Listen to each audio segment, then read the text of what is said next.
Sales हैं, एक तो क्रोमोफोर अबाउट 50% और दूसरा क्रोमोफिल, ये भी लगभग 50%। क्रोम टर्म आता है कलर के लिए, फोब यानी हेट, डिसलाइक। तो chromophobe do not stain with any dye, किसी भी कलर से वो स्टेन नहीं होता है, इसलिए उसको क्रोमोफोब कहते हैं। They do not synthesize and secrete any hormone, ना ही उसका काम है हार्मोन को सिक्रीट कर। They act only as precursor, यानी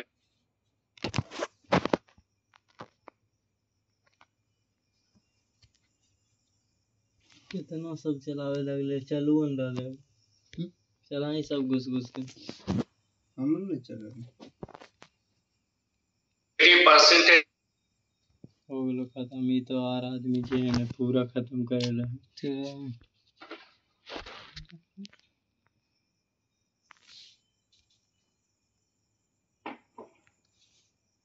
ये बढ़िया 250 रुपये में इटली आती है मेरे के अंदर करे इटल कुछ अच्छा, कोई अच्छा थीम करते भी एरोप्लेन में तुरंत करते हैं।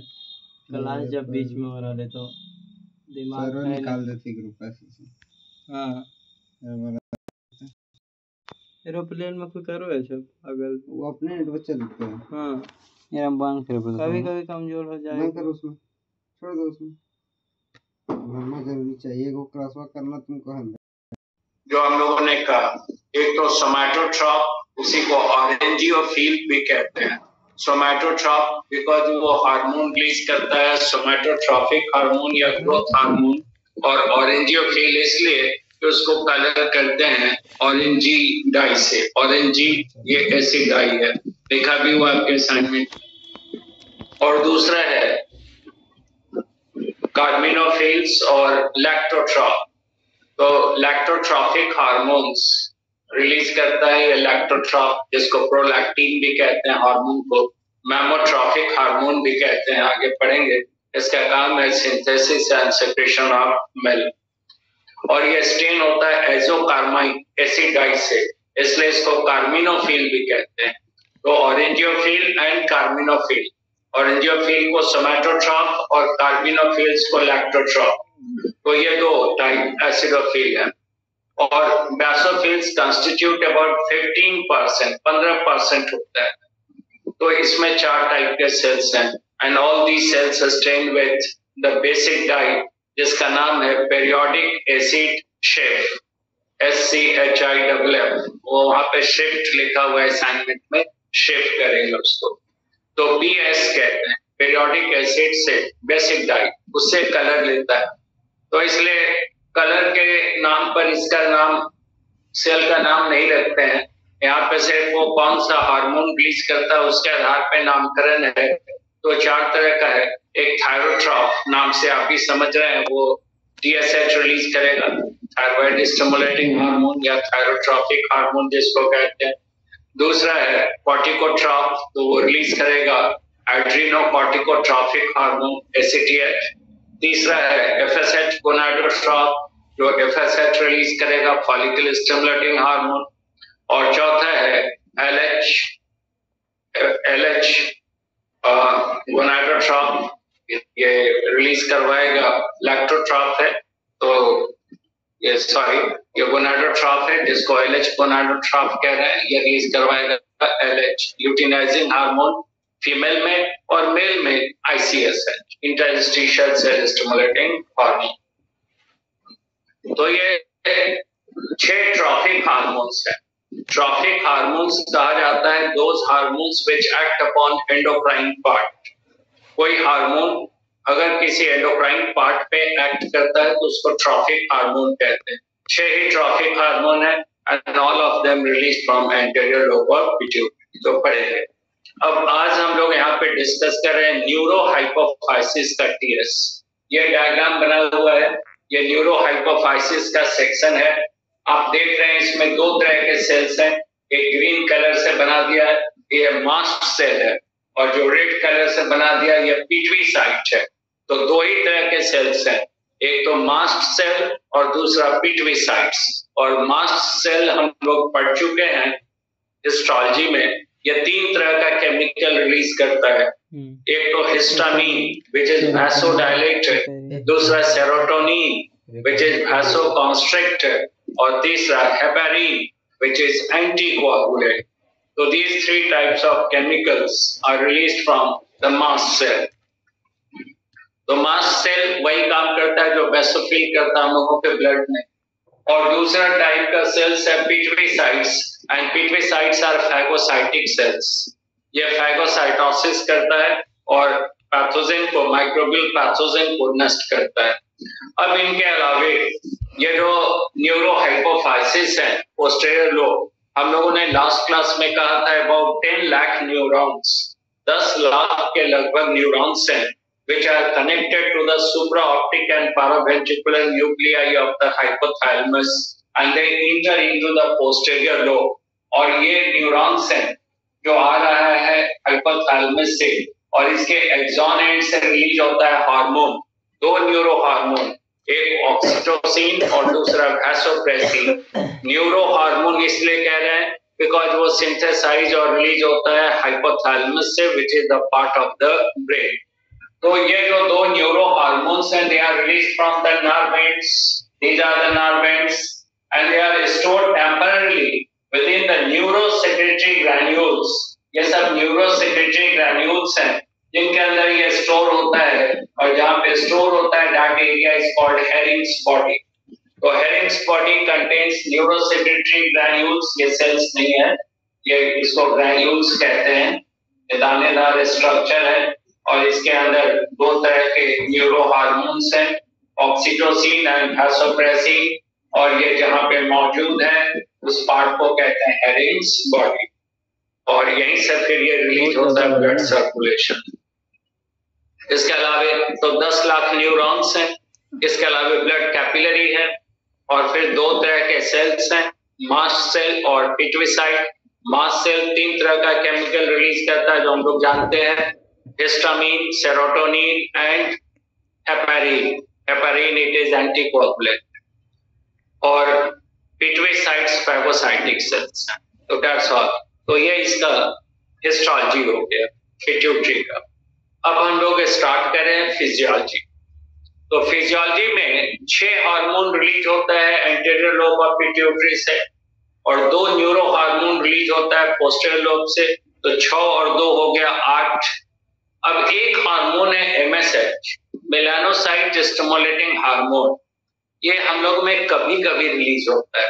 NCERT में लिखा हुआ है कि MSH is release from pars intermedia. पढ़िएगा, NCERT में लिखा है कि इंटरमीडिएट लोब से रिलीज होता है। ये गलत है। इंटरमीडिएट लोब से रिलीज होता है फ्रॉग में, बर्ड में, रेप्टाइल में, not in case of mammal. हम लोग आगे बात करेंगे। Pars intermedia or intermediate lobe is highly reduced in mammal. It is just about 4% of the total gland. हम लोगों में intermediate lobe काफी reduced है, काफी छोटा है, सिर्फ 4% होता है पूरे ग्लैंड का, और उससे कोई हार्मोन रिलीज नहीं होता है। तो मामला आता है कि MSH कहाँ से रिलीज होता है, तो उस पर बात करेंगे आगे हम लोग। तो फिलहाल 6 हार्मोन एंटीरियर लोब से, 2 हार्मोन पोस्टीरियर लोब से, और कभी कभी MSH रिलीज होता है from corticotroph, not from pars intermedia. इस पर आगे बात करें। तो अब इन हार्मोन्स को एक एक करके देखते हैं। पहले हम लोग देखें फिजियोलॉजी ऑफ एडिनोहाइपोफाइसिस, यानी एंटीरियर लोब का फिजियोलॉजी। अभी कहा कि 6 हार्मोन है। पहला हार्मोन है सोमैटोट्रॉफिक हार्मोन, इसको सोमैटोट्रॉफिन भी कहेंगे, और इसी को ग्रोथ हार्मोन कहते हैं, शॉर्ट में GH। दूसरा हार्मोन है थायराइड स्टिमुलेटिंग हार्मोन TSH, या इसी को थायरोट्रॉफिक हार्मोन भी कहते हैं, और इसी को थायरोट्रॉफिन भी कहते हैं। तीसरा हार्मोन है एड्रीनोकॉर्टिकोट्रॉफिक हार्मोन ACTH और एड्रीनोकॉर्टिकोट्रॉफिन। चौथा हार्मोन है FSH फॉलिकल स्टिमुलेटिंग हार्मोन, इसी को गोनाडोट्रॉफिक हार्मोन भी कहते हैं, इसी को गोनाडोट्रॉफिन भी कहते हैं, और FSH का एक नाम है गैमीटोकाइनेटिक हार्मोन। गैमीट मतलब तो हो गया स्पर्म और ओवम, और काइनेसिस मतलब निर्माण। तो गैमीट का निर्माण भी करवाता है, इसलिए नाम है गैमीटोकाइनेटिक हार्मोन। तो एफएसएच का इतना नाम है, फॉलिकल स्टिमुलेटिंग हार्मोन, सब लिखा हुआ है आपके असाइनमेंट में। दूसरा है इसका गैमीटोकाइनेटिक हार्मोन, तीसरा नाम है गोनाडोट्रॉफिक हार्मोन, और चौथा नाम है गोनाडोट्रॉफी।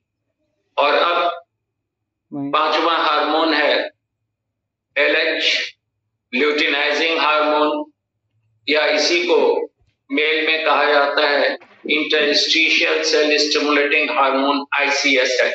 इसको भी गोनाडोट्रॉफिक हार्मोन कहते हैं, इसको भी गोनाडोट्रॉफिन कहते हैं। और छठा हार्मोन है प्रोलैक्टिन, जिसको शॉर्ट में पीआरएल कहते हैं, पीआरएल, प्रोलैक्टिन, या इसी को लैक्टोट्रॉफिक हार्मोन भी कहते हैं। इसी का तीसरा नाम है लूटियोट्रॉफिक हार्मोन, एलटीएच भी कहते हैं, लूटियोट्रॉफिक हार्मोन। चौथा नाम है मैमोट्रॉफिक हार्मोन, क्योंकि मेमोरी ग्लैंड पे एक्ट करता है। पांचवा नाम है मैमोट्रॉफिन। तो प्रोलैक्टिन कहें, या मिल्क स्टिमुलेटिंग हार्मोन कहें, या लूटियोट्रॉफिक हार्मोन कहें, या ल्यूटियोट्रॉफिन कहें, या मैमोट्रॉफिक हार्मोन कहें, या मैमोट्रॉफिन कहें, ये सब एक ही hormone, all are the same, ये एक ही हार्मोन। तो अब हम लोग पहला हार्मोन स्टार्ट करें, जीएच, ग्रोथ हार्मोन। आप लोग अभी पढ़ ही चुके हैं कि ग्रोथ हार्मोन का सिक्रीशन होता है somatotroph. Somatotroph are the acidophils present in the interior lobe of pituitary. ये स्टेन होता है ऑरेंजी डाई से, इसलिए इसको ऑरेंजियोफिल भी कहते हैं। और एक चीज और है, हमने कहा कि जितना भी हार्मोन रिलीज होता है पिट्यूटरी ग्लैंड से, ऑल आर प्रोटीन हार्मोन, इसमें कोई स्टेरॉइड नहीं है, ऑल आर प्रोटीन। तो सोमैटोट्रॉफिक हार्मोन एसटीएच भी कहते हैं, या इसी को ग्रोथ हार्मोन जीएच भी कहते हैं। इसका मॉलिक्यूलर वेट होता है 21,500। ह्यूमन में जीएच का मॉलिक्यूलर वेट है 21,500। रिलीज हो रहा है सोमैटोट्रॉफ से।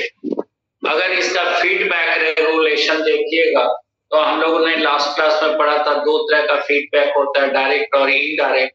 तो डायरेक्ट में कहा था direct relationship between the hormone and it's producer. तो यहाँ पे हार्मोन है जीएच और उसका प्रोड्यूसर है सोमैटोट्रॉफ, पिट्यूटरी का पार्ट है। तो इसको हम लोग डायरेक्ट निगेटिव फीडबैक भी कहेंगे, सर्वो निगेटिव फीडबैक भी कहेंगे, और एक टर्म और इस्तेमाल कर सकते हैं, हाइपोफाइजियल रेगुलेशन। अब तो टर्म कभी कभी हम लोग यूज करते हैं, हाइपोफाइजियल रेगुलेशन और दूसरा हाइपोथैलेमिक रेगुलेशन। एकदम नाम से पकड़ना, इसमें कोई घबराने की जरूरत नहीं। हाइपोफाइजियल रिलेशन अगर रेगुलेशन कहेंगे तो कहां से कंट्रोल होगा? हाइपोफाइसिस, पिट्यूटरी से। और अगर हाइपोथैलेमिक रेगुलेशन कहेंगे तो हाइपोथैलेमस से। तो अगर हम लोग देखें इसका ग्रोथ हार्मोन का सिक्रेशन, तो ग्रोथ हार्मोन का सिक्रेशन हो रहा है सोमैटोट्रॉफ से। तो मान लीजिए कि यहाँ पे सोमैटोट्रॉफ है,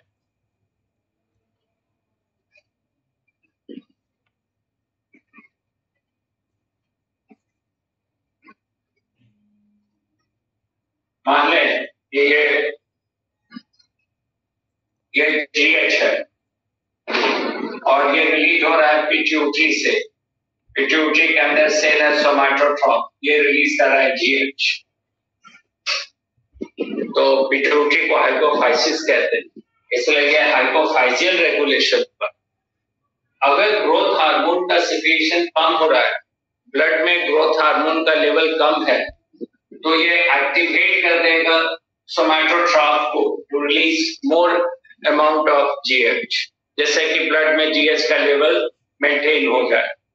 यानी अगर किसी कारण से ग्रोथ हार्मोन का सिक्रीशन कम हुआ, ग्रोथ हार्मोन का सिक्रीशन कम हो गया ब्लड में, या लेवल कम हो गया, तो ये एक्टिवेट करेगा to release greater amount of GH.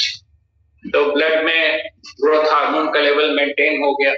और ठीक इसका उल्टा, अगर मान लीजिए कि ग्रोथ हार्मोन का लेवल बढ़ गया, ब्लड में ग्रोथ हार्मोन का अमाउंट बढ़ गया, तो ये सोमैटोट्रॉप को रोक देगा to secrete further amount of GH.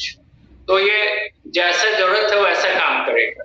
अगर ब्लड में जीएच का लेवल कम है तो सोमैटोट्रॉप ज्यादा जीएच रिलीज करेगा, और अगर कहीं ब्लड में इसका लेवल ज्यादा है तो सोमैटोट्रॉप कम जीएच रिलीज करेगा। तो दोनों साइड से काम करता है। That's why it is pull and pull.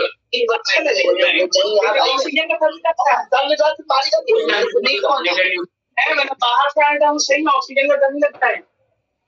तो यहाँ पे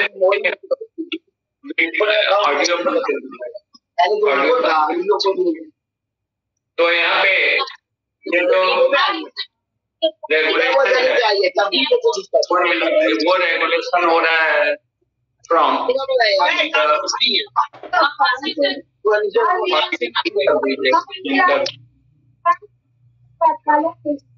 तो यहाँ पे जो लेवल मेंटेन किया जा रहा है वो पिट्यूटरी के द्वारा, इसलिए हाइपोफाइजियल रेगुलेशन कहते हैं। सोनिया टीम को सुनाएंगे। ऑडियो बंद करते हैं जिनका भी है, बंद करना हो।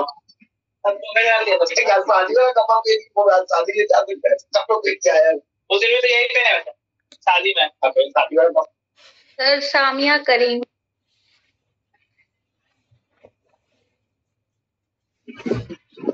तो सर माइक किसी का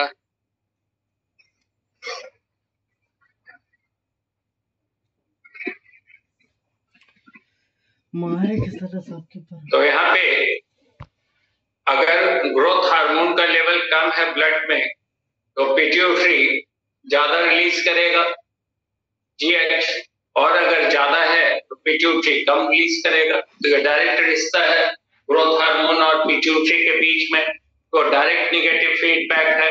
इसको हाइपोफाइजियल रेगुलेशन भी कहेंगे। और दूसरा है कि अगर जीएच का सिक्रेशन कम हो रहा है, लेवल कम हो रहा है, तो ये हाइपोथैलेमस को एक्सेलरेट करेगा।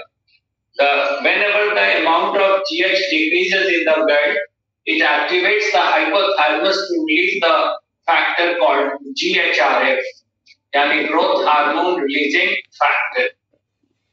Growth hormone releasing factor ये आ रहा है from hypothalamus, न्यूरोपेप्टाइड है, नाम से मालूम है। ग्रोथ हार्मोन रिलीजिंग फैक्टर कह रहे हैं, तो ये काम करेगा सोमैटोट्रॉप के ऊपर और सोमैटोट्रॉप से जीएच के सिक्रीशन को बढ़ा देगा। तो जीएचआरएफ को सोमैटोक्राइनिन भी कहते हैं। सोमैटोक्राइनिन, क्राइनस टर्म आता है सिक्रीशन के लिए। तो whenever the level of the GH decreases in the blood, it activates the hypothalamus to release greater amount of GHRF, and this GHRF acts upon the somatotrop and helps in the release of GH, and vice versa. अगर GH का level कम होगा, ज्यादा हो गया blood में, तो ये hypothalamus को रोक देगा फ्रॉम रिलीजिंग GHRF। GHRF का सिक्रीशन कम हो जाएगा और सोमैटोट्रॉप GH को नहीं रिलीज करेगा। तो यहाँ पे इन्वॉल्व है hypothalamus, that's why it is called hypothalamic regulation. और प्रोडक्ट है ग्रोथ हार्मोन, प्रोड्यूसर है सोमैटोट्रॉप, इसमें तीसरा कंपोनेंट आ गया hypothalamus, that's why it is indirect negative feedback. तो indirect negative feedback is also considered as hypothalamic regulation. Direct negative feedback के लिए टर्म आया है ये हाइपोफाइजियल रेगुलेशन। तो दोनों एक साथ चलता है, ऐसा नहीं समझना है कि ये वाला होगा तो ये नहीं होगा, दोनों एक साथ। यानी जैसे आपको अपने पेरेंट्स से पैसा लेना है, तो एक बार अपने पेरेंट्स से भी आप डायरेक्ट बात कर रहे हैं फोन से कि पापा हमको पैसा चाहिए, और दूसरी ओर आप अपनी मम्मी या अपने भाई बहन से भी करवा रहे हैं, तो दोनों प्रोसेस एक साथ चल रहा है। तो जब इसका लेवल कम है तो ये सोमैटोट्रॉप को डायरेक्टली भी एक्टिवेट कर रहा, और दूसरा हाइपोथैलेमस को भी एक्टिवेट कर दे रहा है, कोई रिस्क नहीं ले रहा है, जैसे कि जीएचआरएफ रिलीज होगा और जीएचआरएफ अब इसको एक्टिवेट कर, यानी जीएचआरएफ हो गया थर्ड कंपोनेंट सोमेटोकाइनेट। तो ग्रोथ हार्मोन का फीडबैक देखा दोनों तरह का। अब एक इम्पोर्टेंट चीज आपको बता दें कि growth hormone has hyperglycaemic effect. Growth hormone का हाइपरग्लाइसेमिक इफेक्ट होता है, नाम से भी आप समझ गए, ग्लाइसीमिया कहा जाता है ब्लड ग्लूकोज लेवल। तो blood glucose level normal condition में होता है 80 to 100 मिलीग्राम पर 100 ml फास्टिंग के समय, और 100 to 120 मिलीग्राम पर 100 ml जब फूड ले लेते हैं, ये नॉर्मल लेवल। अब अगर 120 मिलीग्राम पर 100 ml से बढ़ गया ब्लड ग्लूकोज लेवल तो हम लोग कहेंगे इट इज हाइपरग्लाइसीमिया, यानी ब्लड ग्लूकोज लेवल बढ़ रहा है। तो जीएच का रोल हमने कहा कि GH has hyperglycaemic effect, means it has the tendency to increase the blood glucose level. अब देखिए, थोड़ा सा सोचिए इस पर, थोड़ा सा सोचिएगा तो आपको क्लियर हो जाएगा। ग्रोथ हार्मोन का काम है ब्लड ग्लूकोज लेवल को बढ़ाना। तो इसका मतलब है कि हर वो कंडीशन जहां ब्लड में ग्लूकोज लेवल कम होगा, यानी hypoglycaemia, decrease level of glucose in the blood will stimulate the secretion of GH. Growth hormone का काम है ग्लूकोज लेवल को बढ़ाना। तो अगर ग्लूकोज लेवल किसी कारण से कम है ब्लड में, तो ये एक्टिवेट कर देगा जीएच के सिक्रेशन को। और ठीक इसका उल्टा, अगर ब्लड में ग्लूकोज लेवल ज्यादा है तो it will check the release of GH, यानी एक नेगेटिव फीडबैक हम लोग देख रहे हैं जीएच का with the blood glucose level. तो हम लोगों का जो ब्लड ग्लूकोज लेवल है, इट आल्सो डिटरमिन्स और it also plays an important role in the secretion of GH. तो अब आप समझ सकते हैं, जैसे फास्टिंग कह रहे हैं, हम वीडियो ऑन कर रहे हैं आपका, जो जवाब दें। फास्टिंग में क्या होगा ग्रोथ हार्मोन? हाँ, ग्रोथ हार्मोन ज्यादा रिलीज होगा। फास्टिंग वर्ड अगर कहेंगे तो यहाँ पे अच्छा छोड़िए, ग्रोथ हार्मोन का ज्यादा रिलीज होगा सर। ग्रोथ हार्मोन ज्यादा रिलीज होगा। ग्रोथ हार्मोन ज्यादा रिलीज होगा। हाँ, तो अभी रुकिए, अभी तक तो बात कर सब लोग समझे तब। जब कभी भी ग्रोथ हार्मोन का सिक्रीशन होगा, ये ब्लड में ग्लूकोज लेवल को बढ़ा देगा। तो अगर ब्लड ग्लूकोज लेवल कम होगा तो जीएच का सिक्रीशन ज्यादा होगा, ग्लूकोज का लेवल ज्यादा होगा तो ग्रोथ हार्मोन का सिक्रीशन कम होगा। ये negative feedback in between GH and blood glucose level. अब हमने कहा कि फास्टिंग, तो जब फास्टिंग करते हैं तो खाने की कमी होती है, फूड मिला नहीं, तो ब्लड में ग्लूकोज लेवल सबसे पहले, जो ब्लड ग्लूकोज है वो सबसे पहले यूटिलाइज होता है। जैसे खाना हम लोग नहीं खाते हैं या 3-4 घंटा हो गया, फूड हो गए, तो ब्लड का ग्लूकोज लेवल खत्म हो जाता है, वो ग्लूकोज यूटिलाइज हो गया मेटाबॉलिज्म। उसके बाद यूटिलाइजेशन स्टार्ट होता है फैट का। तो जाहिर सी बात है, अगर आप फास्टिंग कर रहे हैं तो ग्लूकोज तो खत्म है ब्लड में, तो ग्लूकोज लेवल जैसे ही डाउन हो रहा है जीएच का सिक्रेशन बढ़ जाएगा। यानी अगर कोई पर्सन फास्टिंग करता है तो ग्रोथ हार्मोन का सिक्रेशन बढ़ेगा। वहां बढ़ने का मकसद यह है कि उसके ब्लड में ग्लूकोज लेवल को बढ़ा दे। अब अगर किसी का स्लीप ड्यूरेशन ज्यादा है, जैसे मान लीजिए कि नॉर्मल ड्यूरेशन है 7 से 9 घंटा, आपके इसमें लगभग 8-9 घंटा सोना चाहिए आपकी उम्र में, और कोई पर्सन सो रहा है 10-11 घंटा, तो उसका स्लीप ड्यूरेशन लॉन्गर है, उसका जो स्लीप ड्यूरेशन है वो लॉन्गर है। तो जैसे ही वो सोएगा तो खाना तो खा नहीं रहा है, वो तो नींद में है, तो नींद में है तो धीरे धीरे ब्लड ग्लूकोज उसका यूटिलाइज होता चला जा रहा है। अब अगर वो देर से उठा, लंबे समय के बाद उठा, तो ग्लूकोज लेवल बहुत कम हो जाता है। नतीजा है कि जीएच का सिक्रीशन होने लगता है। तो इसलिए आप देखिएगा, जिसकी नींद पूरी होती है जो बहुत देर सोता है उसका बॉडी का ग्रोथ भी अच्छा हो। कम सोने वाला, जैसे कम ड्यूरेशन सोएगा तो पतला वो पर्सन लीन थीन होगा, दुबला पतला होगा, बॉडी वेट भी कम होगा, उसका ग्रोथ हार्मोन का सिक्रीशन कम होगा, स्टंटेड होगा उसका ग्रोथ। और अगर अच्छी नींद लेता है तो उसका ग्रोथ बेटर होगा, बिकॉज ग्रोथ हार्मोन के सिक्रीशन में इंपॉर्टेंट रोल प्ले करता है लॉन्गर स्लीप ड्यूरेशन। तो ये भी एक फीडबैक हो गया। अब मान लीजिए उसी तरह एक्सरसाइजेस करते हैं, कोई फिजिकल वर्क करता है तो एक्सरसाइज करेगा या फिजिकल वर्क करेगा तो ग्रोथ हार्मोन, तो ब्लड में ग्लूकोज यूटिलाइज हो गया तो जीएच का सिक्रीशन बढ़ जाएगा। तो ये भी एक कारण है कि रेगुलर एक्सरसाइज करने वाला है, फिजिकल वर्क करने वाले का पर्सन का जो ग्रोथ होता है बॉडी का वो बेटर होता है। तो सब तो आप कैसे भी सोचिएगा, सबके पीछे मामला है ब्लड ग्लूकोज का। यानी किसी भी कारण से ग्लूकोज का लेवल घटेगा तो जीएच का सिक्रीशन बढ़ेगा, और अगर ग्लूकोज लेवल बढ़ेगा घटेगा तो जीएच लेवल बढ़ेगा, अगर बढ़ेगा ग्लूकोज लेवल तो जीएच का सिक्रीशन घटेगा। तो ये हो गया फीडबैक। एक फीडबैक देखा direct between GH and somatotrope, उसको हाइपोफाइजियल रेगुलेशन कहा। दूसरा फीडबैक देखा जीएच एंड जीएचआरएफ जो रिलीज होता है हाइपोथैलेमस से, या हाइपोथैलेमिक रेगुलेशन हो गया। और तीसरा हो गया GH and blood glucose level. अब हम लोग ग्रोथ हार्मोन का फंक्शन देखते। ग्रोथ हार्मोन नाम से ही मालूम है, ये ओवरऑल बॉडी के ग्रोथ में मदद करता है। और हम लोग जानते हैं कि हम लोगों के बॉडी का जो सबसे इंपॉर्टेंट कंस्टिट्यूएंट है, बिल्डिंग ब्लॉक है, जो हम लोगों के सेल्स और टिश्यू को के निर्माण में जो सबसे इम्पोर्टेंट रोल प्ले करता है वो है प्रोटीन। प्रोटीन चाहे मसल हो, बोन हो, या बॉडी का कोई भी टिश्यू या ऑर्गन हो, उसके डेवलपमेंट के लिए प्रोटीन का अमाउंट जरूरी है। और ये जो ग्रोथ हार्मोन है, it helps in the synthesis of tissue protein. Growth hormone का काम है टिश्यू प्रोटीन को सिंथेसाइज कराना। यानी अगर प्रोटीन मेटाबॉलिज्म में इसका रोल पूछा जाए तो एनाबॉलिक इफेक्ट है।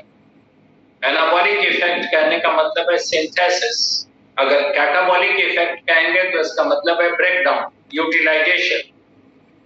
तो जीएच हैज, क्वेश्चन ऐसे ही आ जाएगा कि जीएच हैज, क्वेश्चन अगर आ गया इन protein metabolism, the GH has anabolic effect, catabolic effect, both. So answer is anabolic effect. यानी टिश्यू प्रोटीन को सिंथेसाइज करा। दूसरा अभी का, it increases the blood glucose level. ये ब्लड ग्लूकोज लेवल को बढ़ाता है। कैसे बढ़ाता है? तो बाय प्रमोटिंग ग्लूकोनियोजेनेसिस। ग्लूकोनियोजेनेसिस कहा जाता है formation of glucose from the sources other than carbohydrate. यानी प्रोटीन और फैट को ग्लूकोज में बदल देना, यह प्रक्रिया कहलाता है ग्लूकोनियोजेनेसिस, और इसमें मदद करता है ग्रोथ हार्मोन। तो प्रोटीन मेटाबॉलिज्म में भी एनाबॉलिक इफेक्ट है, कार्बोहाइड्रेट मेटाबॉलिज्म में भी एनाबॉलिक इफेक्ट है, बिकॉज ये ग्लूकोज के लेवल को बढ़ा रहा है। अब ग्लूकोज का लेवल बढ़ेगा तभी तो फिर यूटिलाइज होगा एनर्जी पे, तो ये बढ़ा रहा है। और फैट मेटाबॉलिज्म में इसका दोनों रोल है, एनाबॉलिक एंड कैटाबॉलिक। यानी it helps in the synthesis of fat as well as in the utilisation of fat. ये फैट का निर्माण भी करवाएगा और फैट को यूटिलाइज भी कराता है। तो बड़ा इंपॉर्टेंट चीज है, ध्यान में रखिएगा। प्रोटीन के सिंथेसिस में मदद करता है टिश्यू प्रोटीन, कार्बोहाइड्रेट का लेवल बढ़ा देता है ब्लड में, ग्लूकोज का लेवल बढ़ा देगा ब्लड में, और तीसरा है कि फैट का सिंथेसिस भी करवाएगा, निर्माण भी करवाएगा, लाइपोजेनेसिस कहते हैं, लाइपोजेनेसिस, और फिर उसका यूटिलाइजेशन भी करवाएगा। ये दोनों काम। इसके अलावा हम लोग बोन पढ़ चुके हैं, तो बोन में बताया था ग्रोथ जोन होता है, that is metaphysis, junction between the epiphysis and diaphysis. वहां पे हाइलाइन कार्टिलेज है, तो बच्चा जब जन्म लेता है तो यही जो मेटाफाइसिस रीजन है, that is junction between the epiphysis and diaphysis, उसी पे ग्रोथ हार्मोन का एक्शन होता है, बिकॉज वो कैल्सिफाइड नहीं, तो वहां से बोन की लंबाई बढ़ती है, बॉडी की भी लंबाई बढ़ती है। तो बॉडी के हाइट को बढ़ाने में इंपॉर्टेंट रोल है, बोन की लंबाई और बॉडी का हाइट बढ़ाने में जीएच का इंपॉर्टेंट रोल है। देन इसके अलावा GH helps in the growth and development of muscles, bones and all the tissues and organs of the body. Growth hormone का एक इंपॉर्टेंट रोल है माइलॉइड हीमोपोएसिस में भी, यानी ब्लड के निर्माण में भी ग्रोथ हार्मोन मदद करता है माइलॉइड टिश्यू यानी बोन मैरो टिश्यू के निर्माण में। और अगर बोन मैरो टिश्यू का को बनवा रहा है तो जाहिर सी बात है कि ब्लड के फॉर्मेशन में मदद कर रहा है। इन सब के अलावा ग्रोथ हार्मोन गोनैड्स के डेवलपमेंट में मदद कर रहा है। मेल में टेस्टिस का ग्रोथ डेवलपमेंट होगा ग्रोथ हार्मोन के प्रभाव में, फीमेल में ओवरी का, तो हम लोग कह सकते हैं इनडायरेक्टली या गैमेटोजेनेसिस में भी मदद कर रहा है। अगर गोनैड्स का डेवलपमेंट ही नहीं होगा तो गैमेटोजेनेसिस कैसे होगा?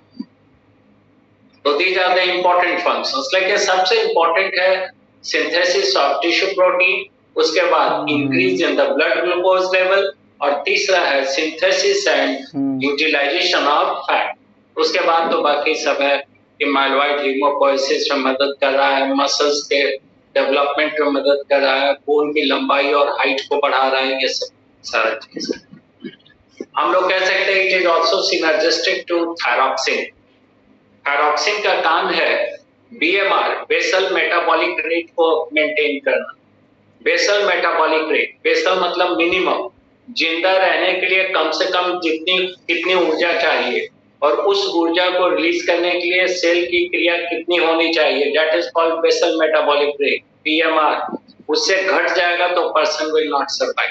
तो ये मदद करता है, ये थायरॉक्सिन के साथ मिलकर बीएमआर को मेंटेन करता है। अब ये 1 मिनट ब्रेक के बाद फिर लिंक पे